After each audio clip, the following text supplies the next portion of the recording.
Hello everybody and welcome to Takshashila classes. My name is Vasundhara Thakur और आज हम डिस्कस करने वाले हैं जीएटी में इंग्लिश का सेक्शन फॉर एनडीए 1 2025।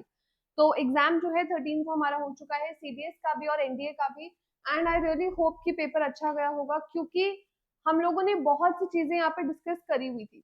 अब एनडीए के एग्जाम की अगर मैं बात करूँ जीएटी के इंग्लिश की, तो you have seen that there was no spotting errors whatsoever, right. In fact S1 S6 जो अभी तक एनडीए में नहीं आता था वो भी इस बार हमने देखा।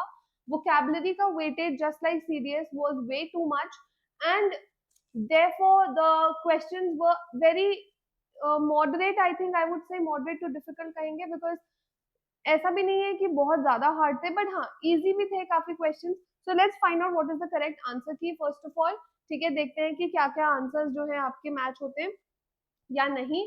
एंड फिर इसकी हम थोड़ी सी एक्सप्लेनेशन जो है वो भी करेंगे। देखिए, सबसे पहले तो constitution of India ensures proportional representation. जब हम इन क्वेश्चंस की बात करते हैं, they were synonyms. I am going with the set D, तो ये मैं आपको पहले ही बता दूं, इंग्लिश का पोर्शन सबसे पहले जो है इसमें ये रहेगा।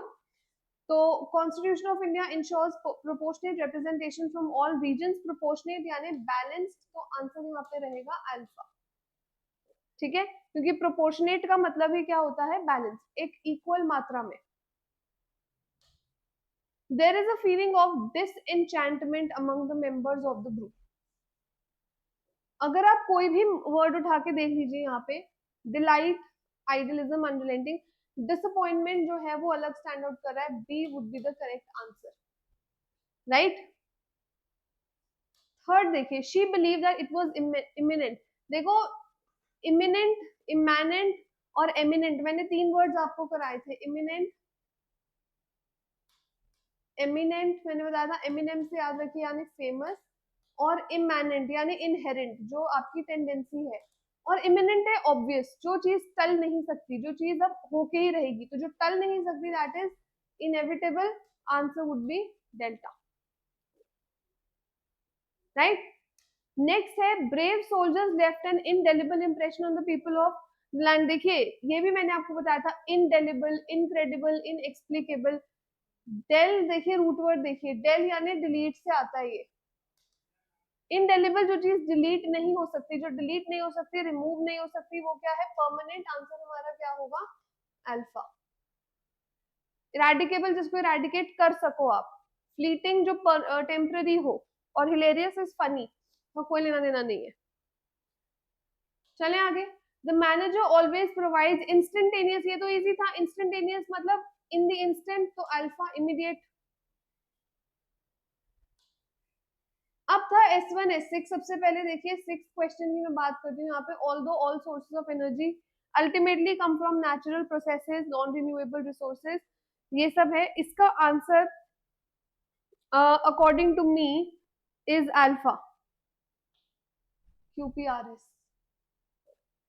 ठीक है, कि ऑल्दो ऐसा नहीं हो सकता, इसीलिए हमें याद रखना चाहिए कि मिनरल डिपॉजिट्स जो है वो शॉर्ट लिव्ड है। क्यू से स्टार्ट होगा, तो क्यू का एक ही ऑप्शन है, which is alpha, so that is why the answer is a. Seventh में, इंडिया एट प्रेजेंट, ये देखिए बहुत इजी था ये। I don't know why the student has not attempted this question, या किया होगा तो पता नहीं, बट वैसे बताऊं कि India has one of the largest road networks. ठीक है, ये हमारा ओपनिंग स्टेटमेंट है। अब पी बात करता है, पहले तो ओपनिंग स्टेटमेंट या पी या क्यू है, एस होगा, आर को नहीं पढ़ते हम। The importance of roads has been recognised in India since ancient times. GT road was built by Sher Shah across the Indo Gangetic plain from Chittagong to Peshawar. तो ये अभी देखो, ये एंशिएंट इंडिया की बात नहीं कर रहे हैं। एंशिएंट इंडिया में हम बात करते हैं अशोका और चंद्रगुप्त की। ठीक है, construction of roads continued as an important activity in the medieval, late medieval period. कि एंशिएंट टाइम से जो है वो इंडिया में रोड्स की इंपॉर्टेंस उन्हें पता है। तो इसलिए जो राजा ये अशोक और चंद्रगुप्त जैसे थे, वो भी ट्रांसपोर्टेशन को इम्प्रूव करने के लिए ये सब करते थे। तो पीआर का एक क्यू कोड बन रहा है, यहाँ भी बन रहा है वो, और यहाँ भी बन रहा है पीआर का। ठीक है, और मिडिवल तक की एक्टिविटी चली, और मिडिवल का एग्जांपल है कि जीटी रोड बनी, तो PRSQ। तो हमारा आंसर यहाँ क्या होगा, डेल्टा, ये भी नहीं होगा। ठीक है, इस तरह से अगर आप की बना के देखोगे तो बहुत इजीली हो जाएगा। उसी तरह हाईवेज वाले का आंसर होगा अल्फा, राइट। नेक्स्ट जो है हमारे पास साउथ अफ्रीकन कॉन्स्टिट्यूशन, उसका answer according to me is delta. South African constitution was inaugurated इस टाइम पे. इट्स क्रिएशन, ठीक है, its creation is and promulgation took place at a time. तो पी से स्टार्ट हो रहा है, पी के बाद क्यू हमेशा ही आ रहा है. फिर बिल ऑफ राइट्स की बात हो रही है, उसका प्रोनाउन इट है, इसलिए आर लास्ट में आएगा. ठीक है, आंसर इज डेल्टा. चलिए, 10th question is very easy. Again our constitution reminds us of the necessity of representation in large democracy. लेकिन लोग हर जगह नहीं आ सकते डिसीजंस लेने के लिए, तो एस से जो है स्टार्ट होना चाहिए. एक ये बनता है, एक ये. क्योंकि लोग हर जगह नहीं आ सकते, इसीलिए रिप्रेजेंटेटिव जरूरी है जो वो इलेक्ट करते हैं. खुद एस के बाद आना चाहिए क्यू. एक ही ऑप्शन है, बाकी भी मैच करके देखोगे तो डी हमारा आंसर निकलेगा. राइट, ये भी बहुत बहुत इजी था. इसका मैं आपको आंसर बताती हूँ. 11th का आंसर वुड बी सी, पहला जो आपका रीऑर्डरिंग. ठीक है, 12th का आंसर इज हमारे पास बीटा. 13 का आंसर दोबारा देखिए, ये बहुत सारे बच्चों को कंफ्यूजिंग लगा. क्या है कि वो कह रहा है, देखो पी क्यू आर से स्टार्ट हो रहा है. देखो लाइज द ट्रूथ तो कभी हो नहीं सकता, इससे तो आर ऑप्शन गलत हो जाता है. पी से देखते हैं, वर्क्स ऑफ लिटरेचर. चलो मान लीजिए इससे स्टार्ट हो रहा है. Works of literature lies the truth about some of inside the pages of all good. कोई सेंस नहीं बन रहा, पी खत्म हो जाता है. अब ये पता है कि Q से ही स्टार्ट होगा और Q के इमीडिएट बाद P ही आ रहा है. ठीक है, तो inside the pages of all good works of literature make sense. The more challenging questions posed by humanity lies the truth about some of. No, are पहले. Inside the pages of all good works of literature lies the truth about some of the more challenging questions posed by humanity, and that is why our answer would be beta. Right, 14th was easy, the answer is C, not anything else but C. ठीक है, and 15th बहुत आसान था. amortization is an accounting technique used to periodically lower the book value of a loan or an intangible asset over a set period of time. So answer would be alpha. अब देखिए, देर is more then, ये बहुत आसान थे fill in the blanks. There is more than dash to get the job done. क्या होगा? मोर than one veg नहीं होता, वन वे. वन की बात हो रही है तो वे आना चाहिए, and that is my answer would be alpha. More than one way. Right, the class decided to organize the pick. हम कोई पर्टिकुलर पिकनिक की बात नहीं कर रहे, हम बस कह रहे हैं कि उन्होंने पिकनिक ऑर्गेनाइज करने का सोचा. The class decided to organize a picnic. कोई सी भी तो हो सकती है. आंसर हमारा क्या रहेगा यहाँ? बीटा. पिकनिक्स भी नहीं होगा. ठीक है, the accused dash before the जज. किसी को ट्रायल के लिए खड़ा करना होता है, it means he was tried before the जज. ठीक है, नाउ क्योंकि या तो यहाँ वाज ट्राइड होता तो भी ठीक था. The accused was presented in a trial in front of the जज अगेंस्ट, ये भी ठीक होता.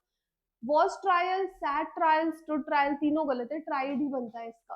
Answer would be alpha. Correct. 19 देखिए, the manner in which the demolitions have been carried out. हमें बताना है इज अंडर. पहली बात तो ये सारा पास्ट में चल रहा है तो इज गलत हो जाता है, खाली अंडर भी नहीं आएगा.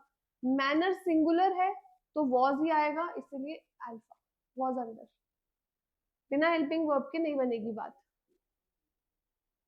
ठीक है जी. I dash consider the opinions of all stakeholders before taking a final decision. I will consider. ठीक है, मैं जरूर कंसिडर करूंगा या करूंगी. या वैसे पता है एक चीज इसमें क्या है, हैव तो नहीं आएगा. I shall consider, I will not consider the opinions of all stakeholders before taking a. will not इसलिए नहीं आएगा कि all नहीं आना चाहिए, फिर वहां any आना चाहिए. ठीक है, I will not consider the opinion of any stakeholder. But यहाँ पे क्योंकि it's not a necessity so you can use will, otherwise shall लगता. Now we have direct to indirect speech, something which students usually don't take seriously because मुझे लगता है ये हमारा नहीं है, हम क्यों पढ़े. सीडीएस, कुछ भी जो सीडीएस में आ रहा है वो एनडीए में आता ही आता है. ठीक है, तो इस चीज को आप याद रखो. देखिए सबसे पहले तो said to becomes told.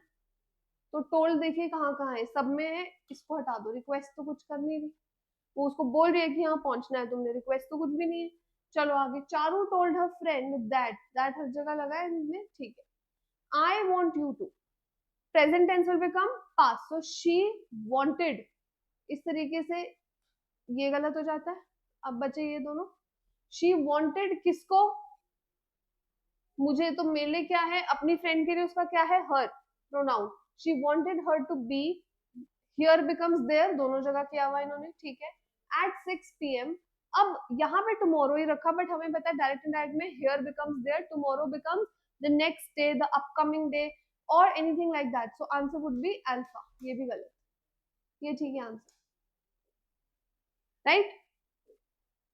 Next देखिए, डायरेक्ट इनडायरेक्ट दोबारा, Nitin said to his brother what a beautiful painting it is, पहली बात तो एक्सक्लेमेटरी सेंटेंसेस में ऐसा ही रहता है, it was a beautiful painting, ऐसा रहता है, ठीक है।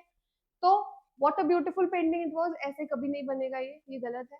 It was a beautiful painting, okay, it can be, it is नहीं आएगा because present changes to past, तो ये गलत हो गया। It was beautiful painting, but यहाँ आस्क्ड लगा हुआ है, ठीक है, तो यहाँ पे ये गलत है। Nitin wondered before his brother that it was a beautiful painting, ठीक है जी। अब इनडायरेक्ट को डायरेक्ट में करना है, द टीचर आस्क्ड स्टूडेंट्स, तो लास्ट में क्वेश्चन मार्क लगना चाहिए, चारों में लगा हुआ है। क्या पूछा, why they had been quiet, अगर ये हैड बीन है तो या तो ये हैव बीन रहा होगा या वर रहा होगा, तभी ये पास्ट में बना है ना। तो देखो, the teacher asked her students, comma inverted comma, यहाँ भी है, ये सेड भी, सेट भी हो सकता है, चलो। अब वो कह रही है कि why they had been quiet, तो why were they keeping quiet, ये गलत है, आईएनजी की कहीं बात ही नहीं हो रही, तो अल्फा अपने आप इरेडिकेट हो जाता है। Why were you quiet in previous class, एक बार ये भी देख लेते हैं। नेक्स्ट देखिए, why were you quiet in the previous class, the teacher said to her students why were you quiet in the previous class, okay. Had you been quiet, ये भी गलत है, ठीक है, तो हमारा answer, wait. Question number 23. I will read it here. पहली बात, यहाँ पे द नहीं लगा हुआ, हाँ, तो ये गलत है। डेल्टा हमारा आंसर नहीं होएगा क्योंकि आर्टिकल लगा हुआ है, यहाँ पे आर्टिकल लगाना जरूरी है, राइट। हमारे ए और डी दोनों ही कैंसिल हो गए, हमारा आंसर क्या आएगा, बीटा, ओके।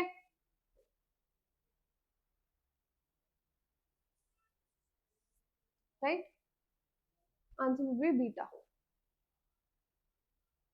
नेक्स्ट, हमें बताना है कौन सा करेक्ट है। देखो, he is considered as one of the intellectual, one is always out of many, intellectuals होता तो ठीक होता, ये गलत है।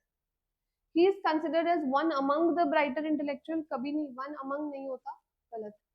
वन अमंग यहाँ भी लगा है, ये भी गलत। देखो, he is considered as the brightest intellectual in the country, okay, तो आंसर हमारा क्या आएगा यहाँ पे, अल्फा, राइट। वन के साथ मेनी, वन के साथ हमेशा ज्यादा होता है, वन अमंग द नहीं होता, वन ऑफ द होता है, right. Now, no other mountain is taller than the Himalayas, second देखते हैं, no other mountain is tall than के साथ comparative degree is wrong. No other mountains taller than, ये तो वैसे ही गलत है। No other mountain is taller than लगा हुआ है, गलत, ये भी गलत है, ये बचा, ये सही है, अल्फा, करेक्ट। कॉन्फिडेंट और कॉन्फिडांट में क्या फर्क होता है, चलिए ये करते हैं फटाफट से, ये मैंने आपको करवाया है। कॉन्फिडेंट का मतलब होता है अश्योरेंस की, हाँ मुझे पता है, और कॉन्फिडांट कौन होता है, जो आपकी क्लोज एसोसिएटेड, जिसको अपनी बातें बता सकते हो, जिसको आप कॉन्फिडेंशियल बातें बता सकते हो, तो आंसर हमारा क्या आएगा, डेल्टा, ठीक है। बाकी जगह स्पेलिंग उल्टे सीधे करे हुए। ब्रोक होता है बैंकरप्ट, ये शायद प्रीवियस ईयर में आया हुआ है एनडीए या सीडीएस के। ब्रोक का मतलब होता है जब you have no money, so broke is bankrupt. Abundance तो हो नहीं सकता, आपके पास पैसे नहीं है, हम बोले ना आई एम ब्रोक, तो broke is bankrupt. And brook क्या होती है, एक स्ट्रीम, छोटी सी नदी को बोलते हैं ब्रुक, ओके, कि जैसे उस गार्डन के पास एक ब्रुक बहती है, उस माउंटेन के पास एक ब्रुक जो है वो बहती है, right. Except, except very easy, except का मतलब होता है किसी चीज को अग्री करना कि हाँ और except you, everybody is going with, तुम्हारे अलावा, सो अपार्ट फ्रॉम, तो आंसर यहाँ पे क्या आएगा? सी, करेक्ट। अकॉर्ड का मतलब होता है, जैसे Discord is disagreement, so accord is agreement, okay. तो यहाँ पे अग्रीमेंट कहाँ पे आ रहा है? दो जगह, एक यहाँ और यहाँ। बट एक्रूड का मतलब कोई चीज इकट्ठी करनी जो आगे बढ़ेगी, right? So it is accumulated, the answer is delta. Guarantee होता है एक प्रॉमिस कि हाँ मैं गारंटी देती हूँ ये चीज खराब नहीं होगी। वारंटी होता है कि अगर ये खराब हुई तो I will get it fixed, okay. So guarantee is a promise and warranty is a service contract. Warranty paper मिलता है ना किसी भी अप्लायंस के साथ, तो गारंटी एंड वारंटी में ये फर्क है। Now I'll quickly tell you the answers to this paragraph, okay. 31st का answer is delta, 32nd is alpha, 33 है हमारा C, 34 है हमारा अल्फा अगेन, एंड 35 मतलब come to be known is transpire, वो चीज कैसे इमर्ज हुई, राइट। नेक्स्ट देखिए, dash your transfer request is concern, जहां तक तुम्हारे ट्रांसफर रिक्वेस्ट की बात कंसर्न है, हम नेक्स्ट मीटिंग में डिस्कस करेंगे, तो अल्फा एज फार एज, ठीक है। Dash did you know Ravi has a new job, for one thing, by the way, in the first place, as a result. Answer यहाँ पे क्या होगा? By the way, did you know कि क्या तुम्हें पता है, तो बी, ठीक है। Dash the wind, it was getting stronger and I was getting colder, ठीक है। अब to begin with the wind, it was getting stronger, bye the way the wind was, bye the way the wind, it was getting stronger, first of all, या speaking of the wind, मतलब wind की बात करते हुए बताऊं कि वो strong हो रही थी और मेरे को ठंड लग रही थी, ठीक है। Dash what are you doing in my room, of course excuse me, what are you doing in my room, so answer would be beta. बहुत सिंपल थे ये फिल इन द ब्लैंक्स तो इस बारी। Dash an unhappy childhood leads to criminal behaviour, कि कुछ cases में ऐसा होता है कि अगर आप अनहैप्पी हो तो क्रिमिनल बिहेवियर बन जाता है, so in some cases an unhappy childhood leads to criminal behaviour, okay. Dash the problem is nothing but a wrong assumption about processes, की प्रॉब्लम और कुछ नहीं है बट कुछ प्रोसेस का अगर आप रॉन्ग अज्यूम कर लो, किसी भी प्रोसेस को गलत तरीके से आप मान के चलो कि ऐसा है वैसा है, तो प्रॉब्लम बन जाती है। तो in the meanwhile, somewhat, engagingly, in other words, correct है ये फ्रेज, ठीक है। Many dash hesitate to publicly broach such question for fear of nurturing discrimination. Many understandably, despite गलत है, until भी गलत है, of course hesitate to publicly broach। देखो अंडरस्टैंडेबली, कि कुछ लोग भाई मतलब समझ आता है कि क्यों ऐसा कर रहे हैं, जब हम बोलते हैं अंडरस्टैंडेबली किसी चीज को, इट मीन्स कि आई अंडरस्टैंड भी ऐसा क्यों कर रहे हैं। Dash one notes that in the 19th century an important development of reflection and questioning gained momentum, ठीक है। Particularly speaking, generally speaking, otherwise of course, C और डी तो गलत है।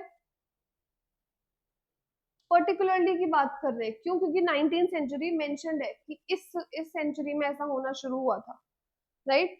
तो answer would be alpha. Dash the situation has completely transformed over the past few years, somewhat believably, thus predominantly। क्या कह रहा है वो कि कुछ हद तक सिचुएशन चेंज हुई है, समवॉट, बिलीवेबली तो गलत है, दस भी कह सकते हो, प्रीडोमिनेंटली मतलब ज्यादातर, ओके। तो समवॉट द सिचुएशन, अगर समवॉट लगाना है तो वो बाद में लगेगा, the situation has completely transformed, वो पास में समवॉट या बीच में लगेगा, predominantly is the answer, okay.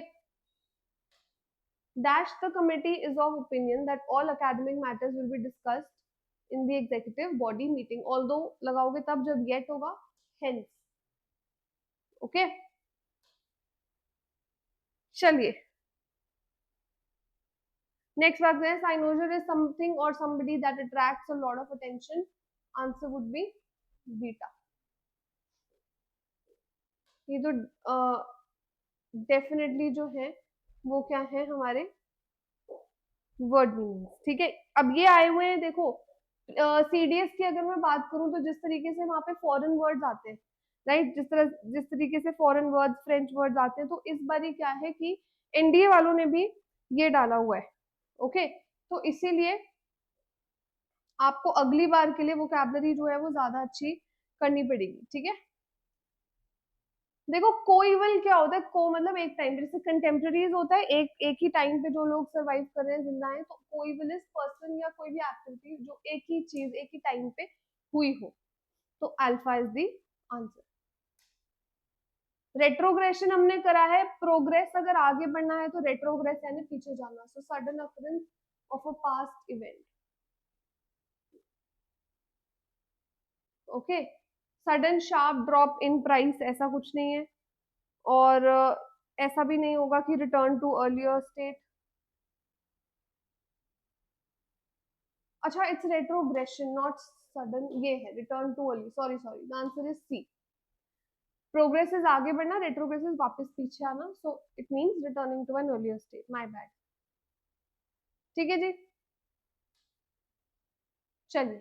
Impressed, अब देखो कई इसको इम्प्रेस्ड सोच रहे हैं कि इम्प्रेस का सेकंड फॉर्म है, कई कुछ और सोचेंगे। हम पहले ऑप्शन देखते हैं हमारे पास क्या क्या है। ऑप्शन क्या कह रहा है, surprise attack by people, okay, money use to manage small expenses, sudden occurrence of laughter, sudden increase in activity. Petty cash एक टर्म होता है कि छोटे मोटे बिल्स को फाइनेंस करने के लिए छोटे मोटे पैसे जो इधर उधर के काम आ जाते हैं, दैट इज इंटरेस्ट। तो यहाँ पे बी इज द आंसर। अगर ये नहीं पता होता ना ऐसे वर्ड्स को, तो it's better to leave them rather than just guessing, okay, and speculating, क्योंकि आपको ये बाद में प्रॉब्लम कर सकता है। टर्जिड, अगर आपने बायो पढ़ी है तो ये टर्जिडिटी, टर्जिडिटी ऑफ सेल्स और ये सब आपने जो है वो करा हुआ होगा। तो देखिए ऑप्शन हमारे पास क्या है, determined or loyal, dirty, untidy, swollen or distended, excited or upset. तो C the answer would be, क्योंकि टर्जिड हमने बायो में शायद आपने पढ़ा होगा, turgidity of cell, right. So this is basically the answer की एन एक्सप्लेनेशन। अगर आपको कोई डाउट्स है तो कमेंट सेक्शन में लिखिए, and I am going to see you next time. If you have any sort of feedback let me know, and अगर आप एनडीए 2025 की प्रिपरेशन कर रहे हैं तो do give us a call if you want to enroll in our offline batches, and we will guide you with the entire process. Thank you so much and take care.